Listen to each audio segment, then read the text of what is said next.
Thank you. It is my privilege today to talk to you about zombie takeout, what it is and why.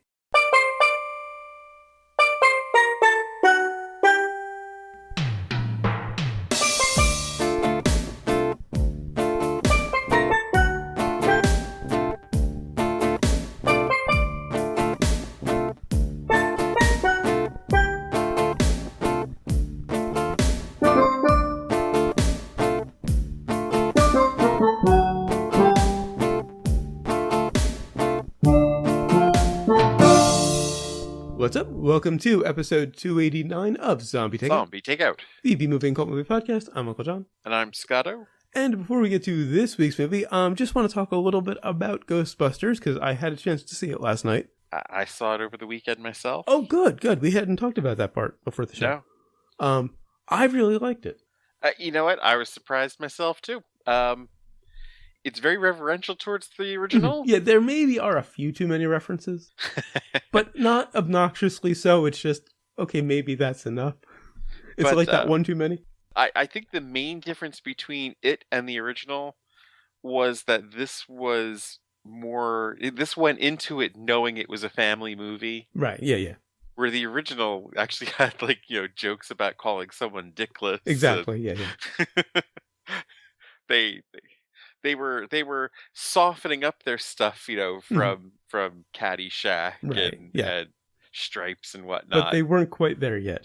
Yeah. But yeah, I was surprised. It's one of the few roles I've liked Melissa McCarthy in. I think it's the first movie I've actually seen her in. I've seen her in a few things. She was in Gilmore Girls, which is the only other role I've liked her in.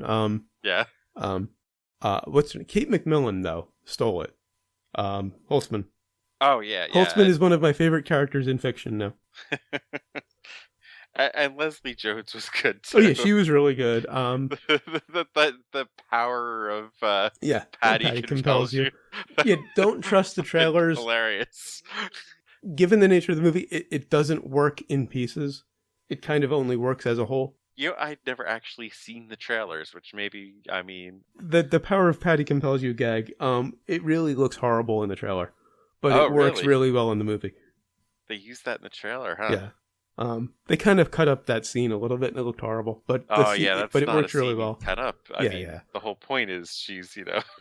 Kristen Wiig is basically the straight person, plays it perfectly. Yeah. She's playing the Shelley Long part pretty much, basically, yeah. And Chris Hemsworth is another one who stole the movie. I didn't know he could go buffoon like that. Yeah, he had a lot of fun doing that to me. I'm going to go out on a limb and say it's on par with the original.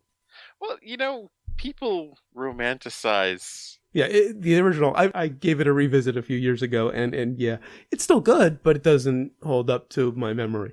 I haven't seen it in a long time, but the whole argument that, and we talked about this off air last week, Ghostbusters is not a pristine franchise before this came out at all. By any stretch of the imagination. No. I mean, the sequel was so ham-fisted, despite, Vigo, the, genocidal maniac, which is great. Right. The Carpathian, hasty. And was it Peter McNichol? He was awesome. Perfect for the role. But the cartoon actually called themselves the real Ghostbusters, which was an implication that the ones in the movie were not real. Right. That's not a pristine franchise. So to be like, oh my god, I can't believe they're rebooting something. By the way, I mean, Star Trek, what's it, like its 12th movie? I mean, don't get me wrong. I'm going to go see it and everything, but that's a reboot. Yeah. They're rebooting Ben fucking Hur. Okay, and I'm sure there's a Spider-Man reboot a couple years away. We're like a couple years overdue for a Spider-Man, the rate they've been coming out. So it's the way of the world reboots. Right. So anyway, long story short, it's good. If you're at all interested, check it out.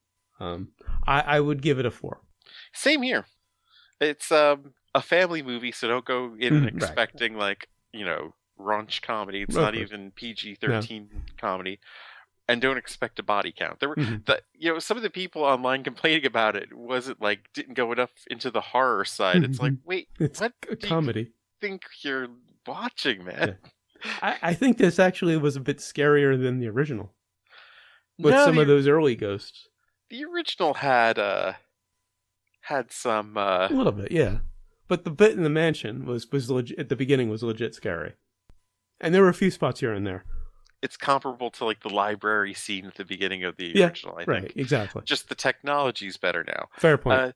The weird part, and of course, the whole feminism debate that this movie just blew up around it. They literally fight the symbols of patriarchy. Yeah. and the main villain, actually one of my few criticisms, the main villain is kind of cardboard, but he is exactly the kind of asshole who was trashing the movie without seeing it just because it was an all-female cast. I wish they had gotten like Patton Oswalt to play him. But, I mean, same body type, he might have gotten a few more laughs out of it. Right.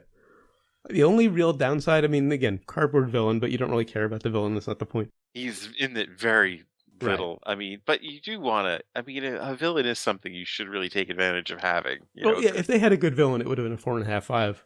I think so too. I agree. That's the only thing that was missing. The only really cringeworthy spot, and it's like a second, is Ozzy's cameo. All of the surviving Ghostbusters have cameos. They're really good, especially Murray. Yeah, not sure how Ozzy fits in. Yeah, the only other cameo that I could pick out was Ozzy, and it was a second of a line involving Sharon, the typical Ozzy shout. It's just annoying. Well, Annie Potts had her. Oh, yeah, surviving Ghostbusters. I'm counting her as the original cast. The theater really popped for all of them, really. Mm-hmm. Although people missed the Harold Ramis cameos. Well, because he's no longer with us. I pointed out to Mrs. Scotto while we're watching it, like the bust outside the outside her office was Harold Ramis. Next time I have a chance to see it, I have to look for that. And then someone had said, I didn't even notice this, but someone pointed out that the bobbleheads at the Cut Rate University that they were working in, perfect, were Harold Ramis bobblehead dolls. Nice. In the community college gift shop or technical school or whatever it was. Yeah. Anyway, like I said, we both give it a 4. Check it out. Yeah. On to this week's movie, which is from 2015, Anomalisa. This finishes up our 2-part tribute to the work of Charlie Kaufmann. Of course, that brings us to the impromptu plot summary, sponsored by Middle Age. Where the fuck did the last 20 years go? And also brought to you by actors. When making a movie, for fuck's sake, maybe you don't need them. Not many of them, anyway. Yeah, 3 will do. All right, so where do I begin? Go on and wring my neck like when a rag gets wet. A little discipline for my pet genius. My head is like lettuce. Go on, dig your thumbs in. I cannot stop giving. I'm 50-something. You're only you. Yeah. Oh. Midlife crisis. That's basically the movie. Yes. So we have it's tough to give some of this away because there was the first half hour I was kind of like, what the fuck is going on here? Because this guy is just living this dreary life. Mm-hmm. He's depressed. Everybody sounds the same to him. It took me maybe a couple seconds. Looks. It took me a few seconds to realize that it was all the same dude doing all the other voices, because he has a different voice. Well, the voice I noticed, but it took me a while to notice everybody had the same face. Yeah, that too. And just, right, everybody sounded the same because everybody's voiced by the same dude. Mm-hmm. Women, children. There are literally 3 actors in the movie. David Thewlis and Jennifer Jason Leigh play the leads. Tom Noonan is actually credited as everyone else. And he just, he's doing his thing. Mm-hmm. He's all by himself. He calls, that's when it was kind of like, hey, what's going on when he calls home? Mm-hmm. Because first, all it is, you hear the taxi driver who has a New York accent in the middle of Ohio, well, not middle of Ohio, southeast Ohio. Um, you have, southeast? No, south Ohio. I'm not sure. It's in Ohio. That's about all I know. Yeah, near that Kentucky border, Mm. Yeah, so then you have the taxi driver, you have the passenger next to him, the bellhop, and the guy at the hotel desk. The voices, have some different tones to them, but it's the same dude. Right. But it's a while before you figure out that it's the same dude. Doesn't stick out until he calls his wife and son. Like, when he's reading the letter from his ex, and it's the same voice, mm-hmm. you almost think it's like his voice that's doing it, maybe, right. Like, oh, he's just reading it in his own voice. That's kind of odd. Okay, whatever. Yeah, it's not until he calls his wife, and both the wife and the child have the same voice, that you're like, what the fuck is happening here? And I'm not. I was kind of wondering if I was going to be able to get into this because, and why they would make this choice of casting everybody in the same voice. And then his face falls off. I wasn't prepared for that.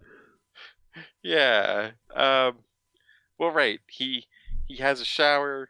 You see a little too much of the puppet. And then his face falls off. Well, he has an affair in the meantime. There's oh yeah, that's right. I forgot. He went to see his ex.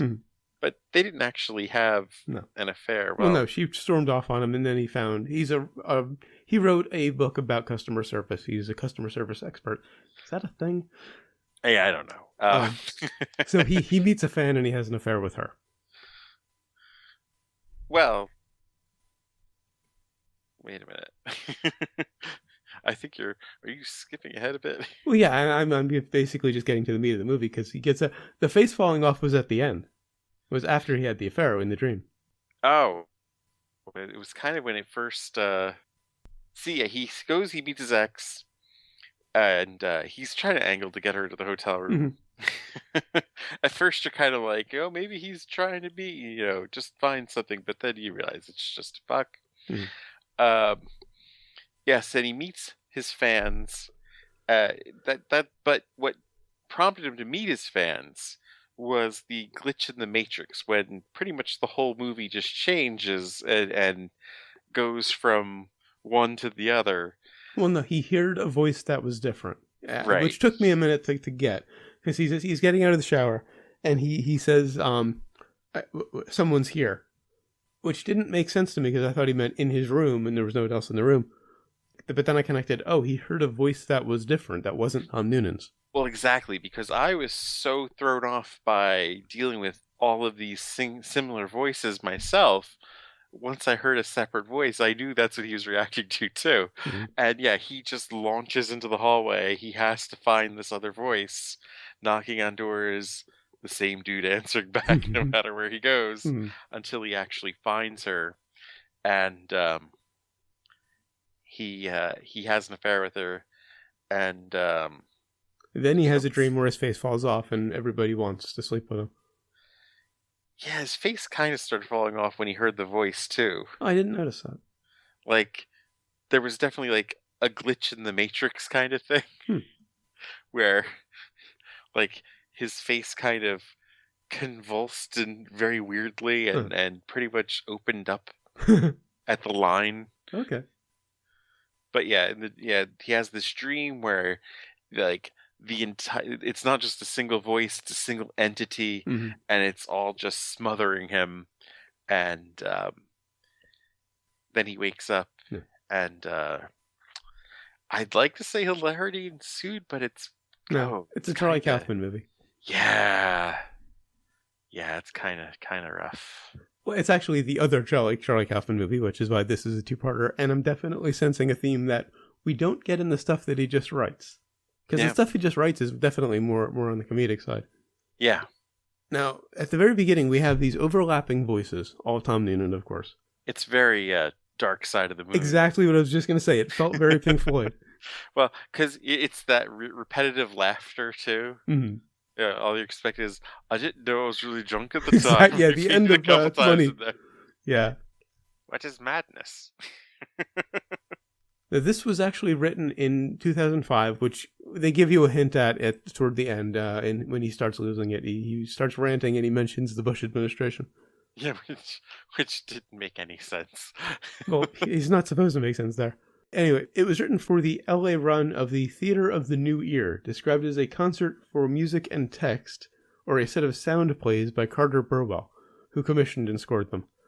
It was credited to the pen name Francis Fragoli, also the name of the hotel in the movie. It's a reference to the Fragoli delusion, a belief that different people are in fact a single person who changes appearances or is in disguise. Oh, wow. Which is another thing that the movie plays into, which is why everybody has the same face and voice. The 2005 performance had Thulis and Lee sitting on opposite sides of the stage, with Noonan sitting in the middle. The only other people there were Burwell, who was conducting the orchestra, and a Foley artist. So I guess the first question is, did this need to be animated? Or does that lend to the... I definitely think, as opposed to live action, you mean? Yeah.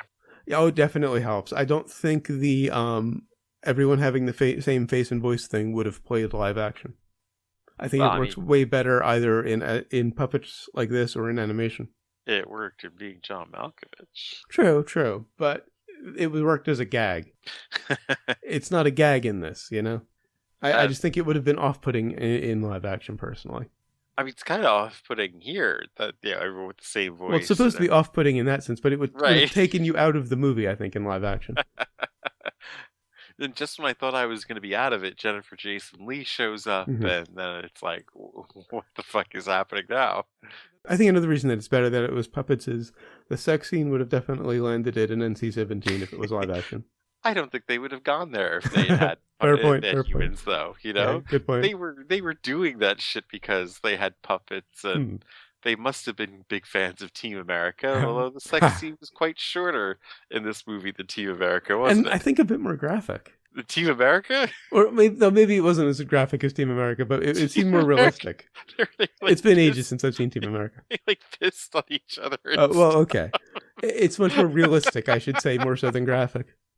It's really fucking funny, the sex scene in Team America. I think also because the sculpt of the puppets is very realistic. It seems more explicit. That's true. It's scarily realistic at a lot of points. Especially the sound effects. Yeah. I had to run that back to make sure I heard what I thought I heard. But also with reference to the puppets, the subtlety of movement was really amazing. Yeah. Because they don't play like puppets. They don't look like puppets except for the lines in the faces, which were a bit disturbing. So the faces could move. Malkovich was probably a crucial part of putting this movie together as a puppeteer. Yeah. But the lines in the face were a little off-putting, a little disturbing. I think the lead should have been wearing glasses to cover them, just so you weren't, at least so I wasn't staring at them, because I have a tendency to stare at the lines. Well, I mean, weren't they intentionally there? I mean, they didn't have to have those lines there. Oh, I thought they were there so that the parts of the faces could move. Yeah. To give them freedom of movement. I don't know why they would have been there otherwise. I mean, because it's kind of a looking at humanity from the outside in. Okay, interesting. I did think that everyone being the same bit did seem a little heavy-handed, particularly when he was on the phone with his wife and son. That was confusing.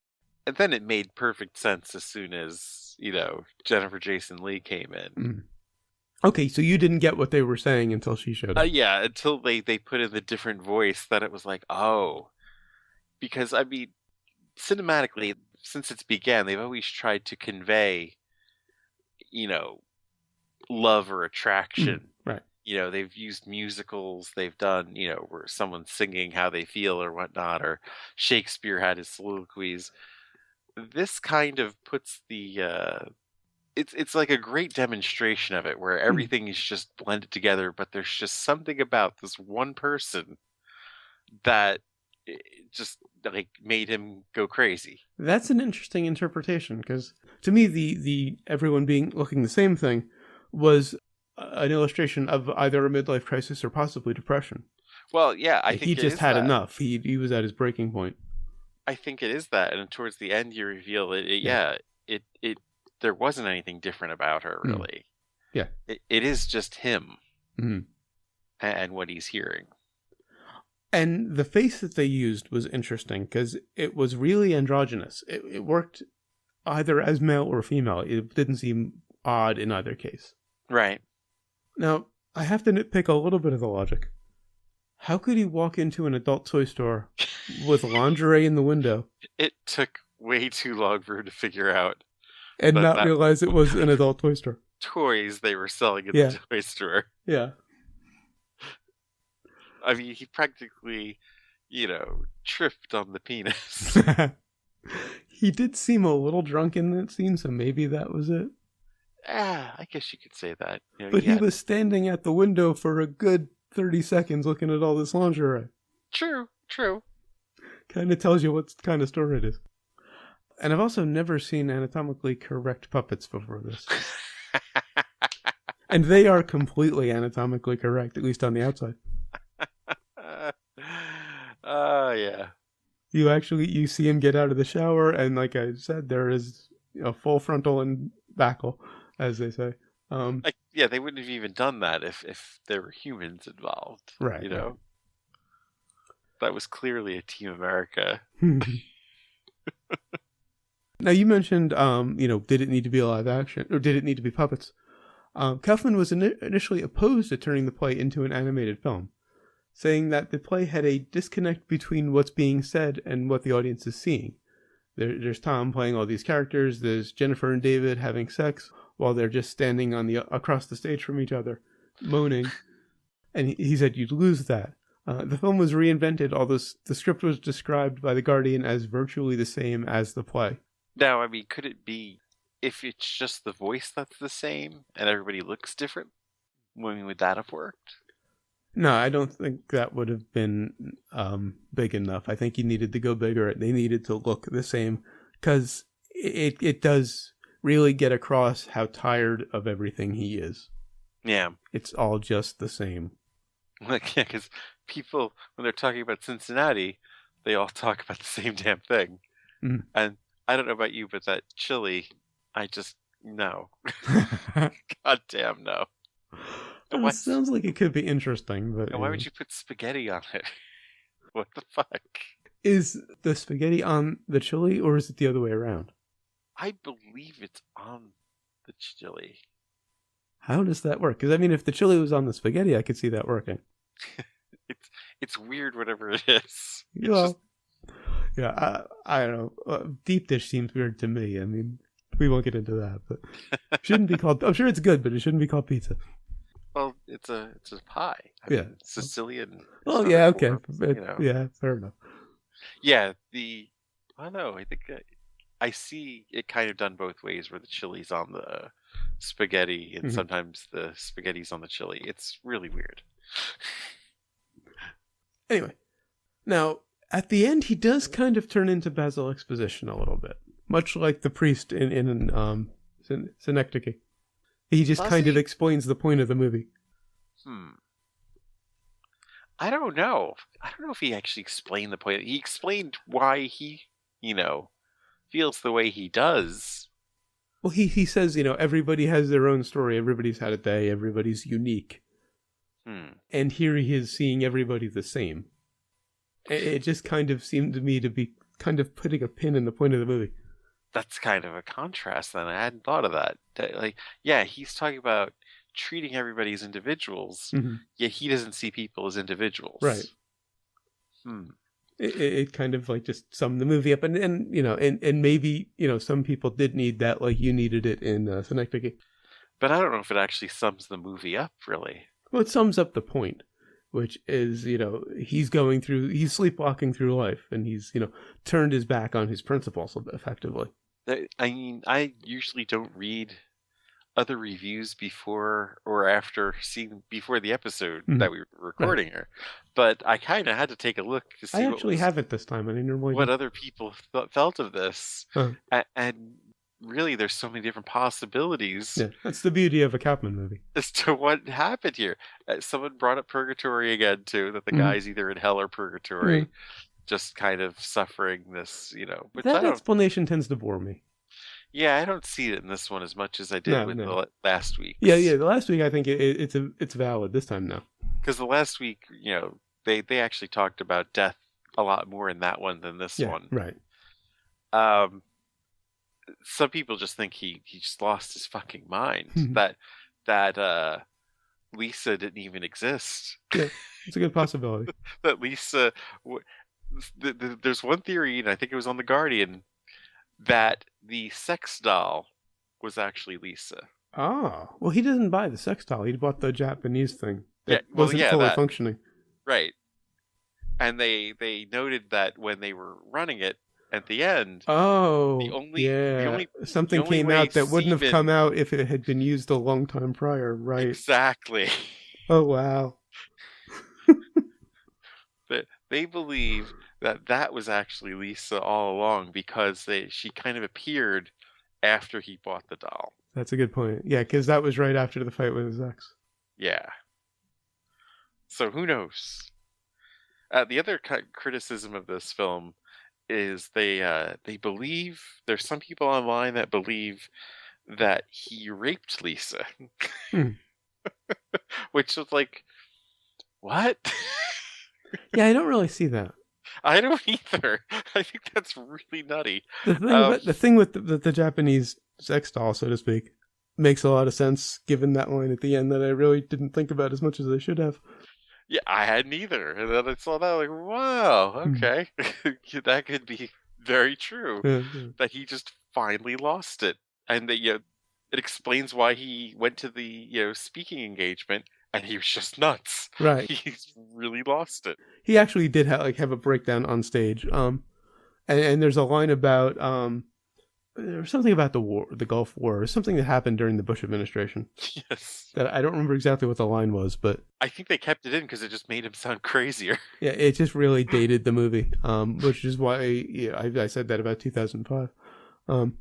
He also digs up the old trope, there's someone out there for everyone. That's not mathematically possible. Are you saying there's an odd number of people on Earth? Well, I just don't think it works I don't think the numbers quite work that way, given, everybody's possible orientation and the number of men to women and yada yada. And even if there is an odd number of people, there could be multiple people for one person. This is fair. This is fair. Triad. Yeah. We're not. I'm just really tired of the whole someone out there for everyone thing. It annoys me. I did think the line where he says, "Look for what is special," was really nicely ironic. I think that's always a good word to live by, actually. Oh, yeah, but in this movie, it was nicely ironic. Yeah. Also, back to whether he had raped Lisa or not, some people believe that... actually, I'd say the majority believe that he took advantage of her. Well, she was a fan, and she was possibly a little drunk when they got together. So, yeah, I can see that. There are definitely moral implications. But plus the fact that he was having an affair. She knew that the possibility was it was going to be for just that night. Yeah. Mm-hmm. Now, like, the really shitty part is, of course, the next day. Mm-hmm. But that's, because could be fucking crazy. Mm-hmm. Or he was just so desperate to find something to latch onto that wasn't his everyday drone. Which is how I read it up until that ending where he just completely lost his shit. The problem, of course, is him. Yeah. Oh, yeah, absolutely. That's kind of another point of the movie is nobody else caused the problem. Right. It's all in his head, so to speak. It's either a mental illness or it's just a severe midlife crisis. I mean, of course, all these people most likely do not sound alike. Mm-hmm. It's just to his ear, to his perception, they do. And somehow she broke through it. Yeah, which gets to Fergoli's delusion. And really, it's, she broke through it because of who she is. Mm-hmm. Because she's not, trying to put on some sort of air. Mm-hmm. She just is who she is. Yeah. One last bit of trivia, a little bit of nitpicking.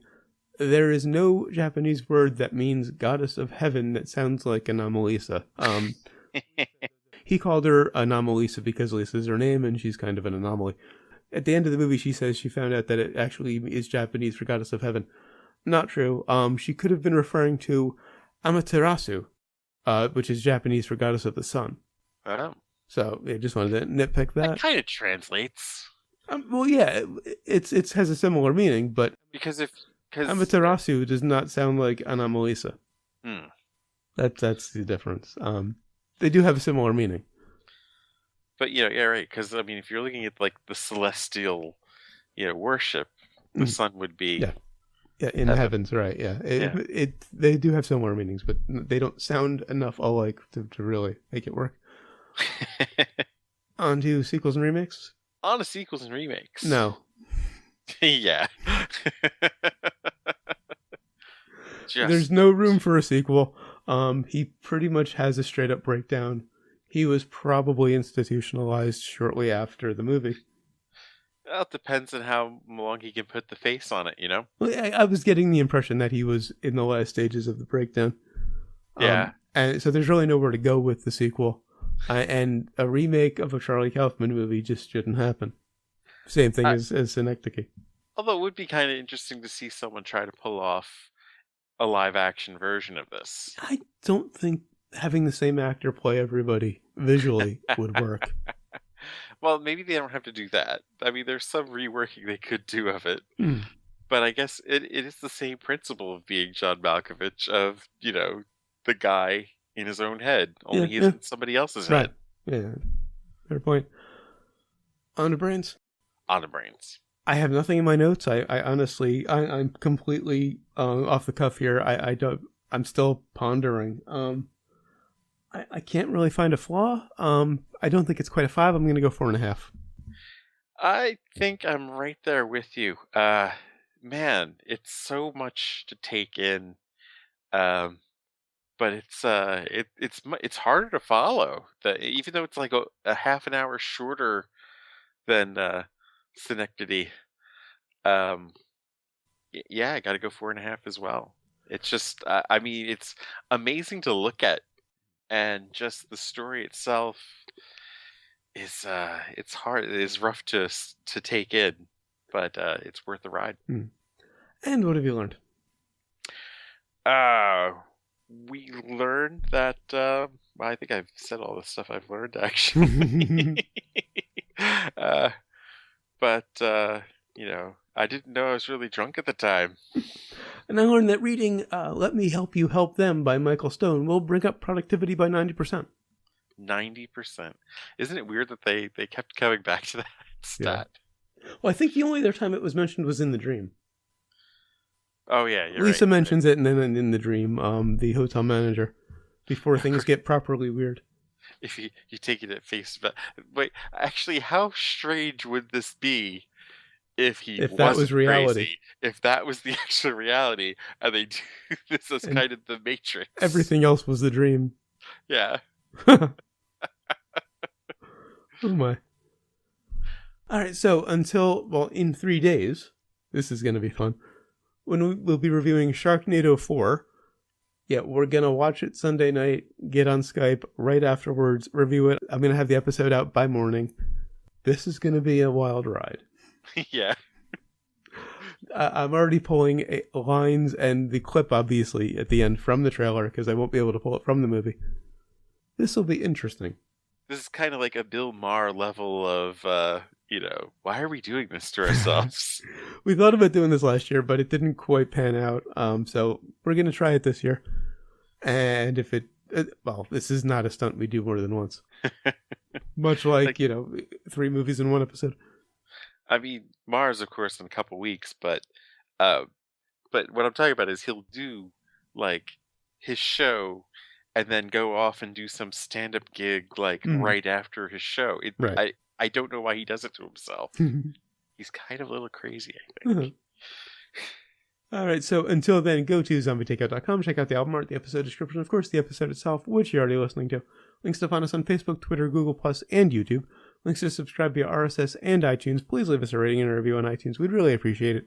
Also, if you enjoy the show, spread the word. Give us a little word of mouth. Of course, we appreciate all the listeners we have, but more would be better. You also find the movie list, every movie we've reviewed so far, and every movie we're going to review up through, well, Just to Kill is the placeholder, so I think it's like 304, 305, something like that. You'll also find the request form. If you've got a movie you'd like to hear us review, please leave it on the request form. And, of course, the recommendations list. It's a Kaufman movie. I was sure it was going to make the rec list. I wasn't so sure at the first half hour. I have faith in Kaufman. Yeah, it's very similar to Synecdoche. Yeah, he definitely has some midlife crisis issues to work through. Where, like, the first half hour, you're just like, what the fuck? What is going on here? How is this going to be a movie? And then he just completely takes this turn. Right. You can email us, zombietakeout@gmail.com, or leave us a voicemail at 414-368-CTO1, or for the Alphanumerically Challenged. They can puppet fuck themselves. 414-368-9861. Of course, always remember that you'll always be calling from the middle of Milwaukee. And until next time, always remember, never forget, wherever you go in life, there you are. Oh, it was an honor spending time with you.